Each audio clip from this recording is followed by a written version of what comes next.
Yeah, I had heard that Joe Rogan got into a back and forth about abortion. I think, but I haven't seen it. So, and this was with the guy from Babylon Yeah, Bee? Seth Dillon, the founder of the Babylon Bee. All right, let's do it. And it's really interesting. I'd say watching this, it's what I think is so interesting is just listening for, like, I guess, moral relativism and like how the conversation's being steered. Okay. It's really interesting to me. problem with someone like Elizabeth Warren's... sorry. For context, they start in here talking about the Elizabeth Warren trying to close down pregnancy centers. Say that again. So there was some... This wasn't a big thing. Oh, but I think yeah. it's way old at this point. But During Elizabeth the Warren, Roe versus Wade overturning, there was all those pregnancy centers defaced. Is that what you're referring to? No. So Elizabeth Warren, some political movement, I don't know too much about, of people trying to close down pregnancy centers. Oh my gosh. Which is absurd. How disgusting is that? But they start talking about pregnancy centers, and then that goes into this conversation. So yeah, that you should shut down a place that has an ideology that millions and millions of people believe in, that life is sacred, and that that this is somehow an assault on a woman's right to choose whatever her decision may be. They're worried about other influencers. They're worried about pressure. You're not They're even worried about allowing for a choice. If you shut down the alternative, you're right. What's the choice? You're right. And that's where I'm pretty absolute when it comes to that. Yeah. And not just free speech coming amongst up is the part that was every like the subject, headline. not just amongst a woman's right to choose or abortion laws. Yeah. And this idea that you can't have someone who is a Christian who talks to another This is just person who's kinda a context Christian, deleting. Yeah, that's and maybe fine. they were on the fence about something, and you convince them to have a child, and it's the best decision they have ever made in their life, and they love their kids so much they couldn't imagine they were thinking about getting an abortion. Right. That's real too. Yeah. That's real too. There's also women who have been raped who should not have to carry some rapist baby. There's women who have been sexually assaulted before the age Sorry of if the 14. F-bomb people. There's They're also, supposed to- hold on though. But hold on. There's don't stop also, me. No, you're okay. That's real too. There's And we all have to agree. I'm gonna go back We have to agree on both of them. 14. There's They're also, supposed to hold be- on though. But hold on. There's Don't stop also, me. Okay. That's real too. There's And we all have to agree. We have to agree on both of those things. There are also, though, I'm not going to argue with you on that point, but I will say there are people who have been born of rape and are alive right now and are pro-life, and they go around speaking, talking about That's how I great. had a right to live, and they will go out there and make an argument. Just pause it for a case. sec. I don't know who this guy is, but I love how relaxed he is. Because Joe gets pretty heated when he's up against somebody he disagrees with, and I don't know if I could sit there with the same kind of composure.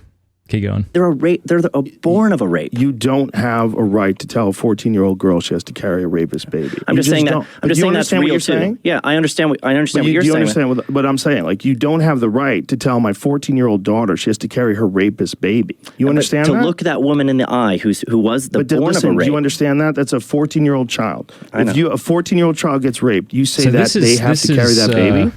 This is both an appeal to emotion and ad ignominium, an appeal to shame.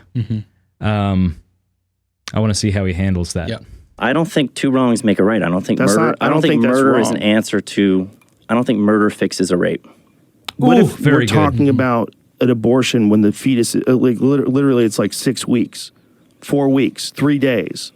What if she just turned positive just now? I Positive for understand that pregnancy. fetus I don't- is I- the well, I just technical term for an unborn human, like a human fetus, but there is a kind of this is what we do when we kill something that we know we shouldn't kill, or we're afraid we shouldn't kill it. Is we depersonalize the thing and give it this name, fetus. Later on, Seth objects to Joe Rogan using the clump of cells phrase. So What if it just happened That today? you can like draw a line on when. You can't. Like, once life so you has can't begun, do I don't at think the you draw very lines. moment. Like if someone came inside of someone and they cracked the egg, and then bam, they took Plan B.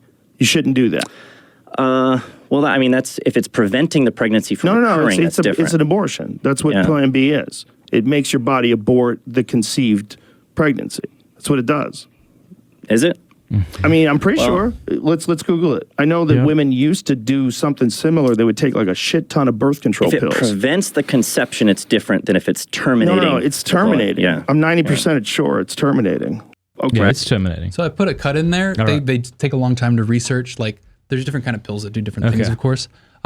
But I think it took me a while to figure out what was going on, but Joe basically, I think, it's another appeal to shame here, where he's trying to say, oh, so people shouldn't even take Plan B because that's really normal for like, you know, a lot of people. I don't mean to kind of cut in here, but it's like, it's a simple syllogism, right? It's always... Hold off on that, because that comes up in a second. Right, okay. But sorry, just to finish the thought though, that's why they looked this up, is because he's trying to get him to say, oh, well, you know, Plan B is normal, I guess. And he's like, well, that's abortion. So he's like clarifying the issue of no, after conception. I think it's really interesting Plan they run B. into that. What about RU46? It's the same question. The same question is if someone knows they're pregnant, or if they test positive for pregnancy and they take a pill that can get rid of that, like the day of, you're against that. I would lay it out like this. I would say it is wrong to intentionally kill an innocent human life. Abortion intentionally kills an innocent human life. Therefore, abortion is wrong. And I don't think any of the... Glory to God. Finally, some logic in the discussion. That's it. That's it. Good for him. Isn't that great to hear on Joe Rogan? Oh, it's so great. Yeah, I remember listening to Mitt Romney and whoever his running mate was when they were going up against Obama.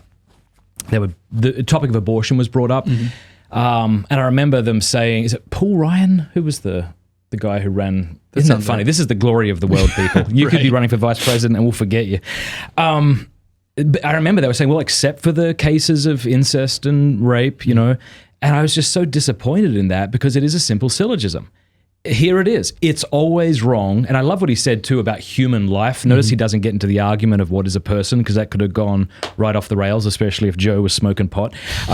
It's always wrong to kill a human life. Abortion kills a human life. Therefore, abortion is always wrong. If you want to dispute that conclusion, which Rogan wants to, you have to take aim at one of the premises. You have to say it's not always wrong to kill human life, or that abortion doesn't kill a human life. Good for him. Yeah. And then you'll hear in the rest of this, where they ultimately can't keep talking about it, is Joe refuses to put anything forward about when life starts. Okay. He's just like, oh, well, in this one, it seems like it's a baby, and this one, it doesn't. But okay.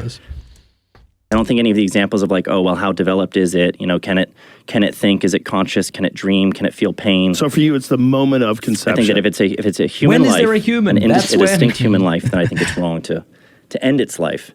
And so you think that do you think that once the conception happens, there's some sort of a miraculous event?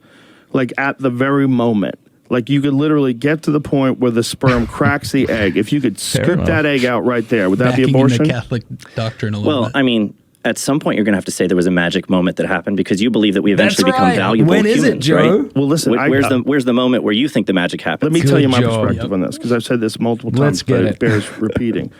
I think abortion is a very human issue, in that humans we're messy, and it's a very messy issue. It's complicated. Bill Burr has a very good bit about it in his last comedy special. What about child abuse? Like, what about if a mother or a father decides to kill their child 5 months after it's born? I got a feeling that this is where some of the blue states are going to head to soon, and that's full on infanticide, where we're euthanizing 3-year-olds.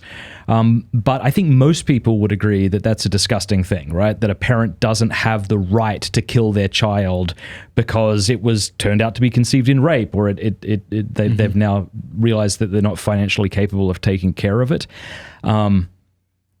So all we're saying as pro-lifers is don't discriminate, because there's nothing between an unborn human and a born human that changes such that it's okay to kill it in the womb. I mean, it's just where he says, I agree with your right to choose, but it's also killing a baby. Right. You know, and it's a very I like that bit. It's a good bit. Fantastic. He's talking about the oven, you know, baking something in the oven. When you talk about like someone who's at 6 months or 9 months, when that gets crazy. That's like you're literally killing a baby. You're killing a baby that could exist outside the womb. What if rape produced it and it's 8 months old in the womb? It's a good question. That's also what makes it a very, very messy conversation. It's tough. You know, there was a story it's that came out emotionally recently. messy. Like, we can all agree that if somebody has been raped and they conceive, then that is obviously an incredibly emotionally difficult thing that I couldn't begin to understand.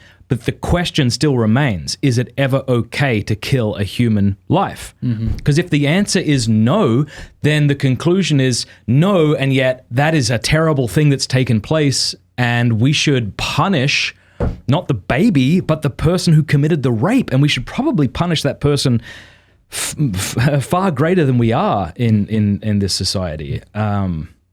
Why should the baby be the victim? So I put a cut in there because they talk for a long time about, Joe pulls up an example where he thinks that the abortion was wrong, which is this news story of it's terrible, of a mother poisoning her daughter, like slipping medication to have post utero or like inside her? Inside, Okay. yeah. So the daughter has, gives birth to a dead baby because the mother's been poisoning her, and it was a legal thing, news story. But he's focused on, for Joe, it sounds like once it's like 20 weeks or something like that, It then looks it's a like big a deal human, and so it is clear a and human. obvious. Yeah. But it's like the whole point is, where's the line? Yeah. It's at conception. But yeah, so I just cut that out because I talked about it for a while. That's 6 months. What's 29 weeks? That's really long. So that's where we're at. That's that area we were talking about, where it's like this is this weird place where it's like, okay, that's a baby. Yeah. This is not like a clump of cells. That's an actual baby. Right. That's why it makes it such a crazy issue. I mean, when you start talking about harmful misinformation, I mean, I'm as you can tell, I'm pro-life. Yes. And like so, when we start talking about harmful Someone buy this misinformation man a and beer. the types of things that are considered, like that I say or that we tweet or the jokes that we make that are considered harmful misinformation, I'm like, well, what about calling that baby a clump of cells? I think that's harmful misinformation, because then you're encouraging people to kill it like it's nothing when it's actually a human life. It's a developing human life. I think abortion is healthcare the way that rape is lovemaking. If we want to use rape as an example, I think they're opposites. And it's like these are euphemisms that we use. We use Someone the make word a bumper healthcare. sticker. We're talking about a procedure that ends an innocent human life, and we're calling it healthcare. That's like calling rape lovemaking. and this is why it's such a human issue, because I see what you're saying. What? And I think that if Christianity Okay, had just been... pause. I mean, I do want to give him some props. It's a very difficult thing to be challenged on a deeply held belief. It's a very difficult thing, especially when it's on your own show. And so good for him to trying to wrestle with this as well as he can, I think, Yeah. Is there a lot more? Sorry. I don't think there's too I'll much. stop cutting you off. religion there's other only than, 30 seconds left. I mean... he just talks, that we can be done there. He Stop just talks talking about how like, religion. he says, well, if this was like a Hindu belief or something like that, people wouldn't like be so quick to, make fun of it and say it's weird because we respect those religions, so and so. But that's just like religious relativism. Yeah, I don't know if that's true. I think the reason that Christianity is the whipping boy of a post-sexual revolution culture is precisely because it objects to the sexual revolution. Yep. And the only religions that are welcome with open arms are those who have essentially nothing to say that would make modern man feel ashamed. Yeah. So that's that clip. Okay. What came to mind watching God this? bless that man. Yeah. Well done.